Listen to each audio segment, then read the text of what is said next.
الحمدللہ رب العالمین والعاقبۃ للمتقین والصلاۃ والسلام علی سید الانبیاء والمرسلین وعلی آلہ واصحابہ اجمعین، اما بعد فاعوذ باللہ من الشیطان الرجیم، بسم اللہ الرحمن الرحیم۔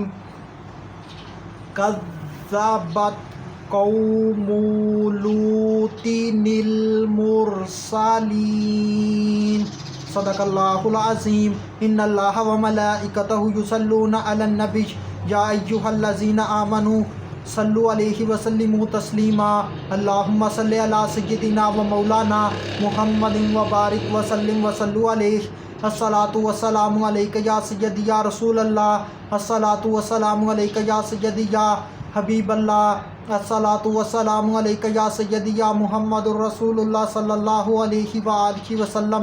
اللہ تبارک و تعالیٰ کی حمد و ثنا اور اس کے پیارے حبیب حضرت محمد صلی اللہ علیہ وآلہ وسلم کی ذات اقدس پر درود و سلام کا نذرانہ پیش کرنے کے بعد میں سچے دل سے دعا گو ہوں کہ اللہ عز و جل میرے حاضرین ناظرین سامعین کے مال جان عزت آبرو میں برکتیں عطا فرمائے، اور دعا گو ہوں کہ اللہ عز و جل مجھے حق سچ ٹھیک بیان کرنے کی توفیق عطا فرمائے۔ اگر اس میں کوئی غلطی کوتاہی ہو تو اللہ عز و جل اپنے شان کریمی کے صدقے سے مجھ بندہ ناچیز کو معافی عطا فرمائے۔ دعائیہ کلمات کے بعد آج کا جو میرا عنوان ہے وہ ہے قوم لوط۔ خطبہ کے اندر تلاوت کی گئی آیت کریمہ سورہ شعراء آیت نمبر 160 پارہ نمبر 19۔ ترجمہ: لوط کی قوم نے رسولوں کو جھٹلایا۔ حضرت لوط علیہ السلام حضرت ابراہیم علیہ السلام کے بھائی تھے۔ حضرت لوط علیہ السلام کے والد کا نام آزر تھا اور آزر کے والد کا نام ہارون تھا۔ حضرت لوط علیہ السلام کو حضرت ابراہیم علیہ السلام کی زندگی کے اندر ہی نبی بنا دیا گیا تھا۔ حضرت لوط علیہ السلام کی قوم ملک شام کے اندر سدوم اور اموریہ نامی بستیوں کے اندر رہتی تھی۔ حضرت ابراہیم علیہ السلام کو رسول بنانے کے بعد حضرت سارہ سلام اللہ علیہا اور حضرت ہاجرہ سلام اللہ علیہا کے واقعہ کے بعد حضرت سارہ رضی اللہ تعالی عنہا کے دل کے اندر اولاد کی خواہش پیدا ہوئی۔ اللہ تعالیٰ نے حضرت ابراہیم علیہ السلام کو مقدس سرزمین کی طرف بھیجا اور حضرت لوط علیہ السلام کو المؤتفقات یعنی کہ الٹی ہوئی بستیوں کی طرف بھیجا، اور حضرت لوط علیہ السلام کی 4 بستیاں تھیں اور ان کے نام یہ ہیں: پہلی بستی اموریہ، دوسری بستی سدوم، تیسری بستی سبویرا اور چوتھی بستی امورار تھی۔ اس طرح حضرت لوط علیہ السلام کی 4 بستیاں تھیں۔ ہر بستی کے اندر 1,00,000 جنگجو تھے اور ان کی تعداد 4,00,000 تھی، یعنی کہ چاروں بستیوں کے اندر 4,00,000 جنگجو رہتے تھے، اور ان کا سب سے بڑا شہر سدوم تھا، اور یہ شہر بھی المؤتفقات یعنی کہ الٹی ہوئی بستیوں میں سے تھا۔ اس کی طرف حضرت لوط علیہ السلام کو مبعوث کیا گیا۔ سدوم شہر ملک شام اور ملک فلسطین کے شہروں سے 1 دن کی مسافت پر تھا۔ قوم لوط نے شرم و حیا کے تمام حجاب پھاڑ دیے تھے، اور یہ قوم بہت بڑی بے حیائی کا کام کرتے تھے، اور اس قوم نے حرام کاری شروع کر دی تھی۔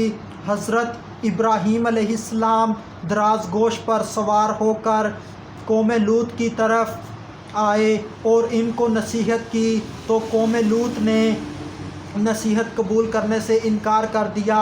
حضرت ابراہیم علیہ السلام سدوم کی طرف آتے اور ان کو دیکھتے اور کہتے، اے اہل سدوم، اب تمہارا اللہ کے پاس کون سا دن ہے؟ میں تم کو برائیوں سے منع کرتا ہوں تاکہ تم اللہ کے عذاب سے بچ جاؤ، اس کے تم مستحق نہ بنو۔ حضرت لوط علیہ السلام حضرت ابراہیم علیہ السلام کے اوپر ایمان لے آئے تھے۔ حضرت لوط علیہ السلام حضرت ابراہیم علیہ السلام کی اتباع کرتے تھے۔ حضرت لوط علیہ السلام نے حضرت ابراہیم علیہ السلام کے ساتھ ملک شام کی طرف ہجرت کی۔ اس کے بعد حضرت لوط علیہ السلام مصر چلے گئے اور مصر سے پھر واپس حضرت لوط علیہ السلام ملک شام آ گئے۔ ملک شام سے پھر حضرت لوط علیہ السلام اردن چلے گئے اور حضرت ابراہیم علیہ السلام فلسطین کے اندر ٹھہر گئے۔ اس وقت حضرت ابراہیم علیہ السلام کی جو عمر تھی وہ نصف عمر گزر چکی تھی، آدھی عمر گزر چکی تھی۔ تب اللہ نے حضرت لوط علیہ السلام کو سدوم کی طرف نبی بنا کر بھیجا۔ اہل سدوم کافر تھے اور یہ لوگ مرد پرستی کے اندر مبتلا تھے۔ حضرت لوط علیہ السلام ان کو کفر اور بے حیائیوں سے روکتے تھے، منع کرتے تھے، مگر قوم لوط ان کاموں سے باز نہ آئی۔ میرے استاد محترم فرماتے ہیں، شیطان ایک دن خوبصورت لڑکے کی شکل میں قوم لوط کے ایک فرد کے پاس آیا اور اس سے پوچھا کہ تم کیوں پریشان ہو؟ تو قوم لوط کے فرد نے پریشانی کی وجہ بتائی تو شیطان نے کہا کہ میں تمہارا مسئلہ حل کر سکتا ہوں۔ تو شیطان نے خود خوبصورت لڑکے کے روپ میں اس قوم لوط کے ایک فرد سے برا فعل کروایا، تو اس طرح قوم لوط کے فرد نے اس سے لذت حاصل کی۔ تو اس فرد نے قوم کے دوسرے افراد کو بتایا۔ اس طرح قوم لوط کے افراد وہ لڑکوں سے لذت حاصل کرنے کے عادی ہو گئے اور اس طرح سے قوم لوط کے اندر مرد پرستی، یعنی کہ مرد کا مرد سے جنسی لذت حاصل کرنا عام ہو گیا۔ اور یہ واقعہ تفاسیر کی کتابوں کے اندر بھی ملتا ہے۔ کہتے ہیں کہ سب سے پہلے داڑھی قوم لوط کے نوجوانوں نے کٹوائی۔ وہ اپنے چہروں کے اوپر خوب تیل مل کر گلیوں کے اندر چلتے پھرتے تھے تاکہ مرد حضرات ان کی طرف کشش پائیں اور ان کو اپنی ضرورت کے لیے بلائیں اور وہ اس طرح سے پیسہ حاصل کر سکیں۔ آخر میں اللہ تبارک و تعالیٰ سے دعا ہے کہ اللہ تبارک و تعالیٰ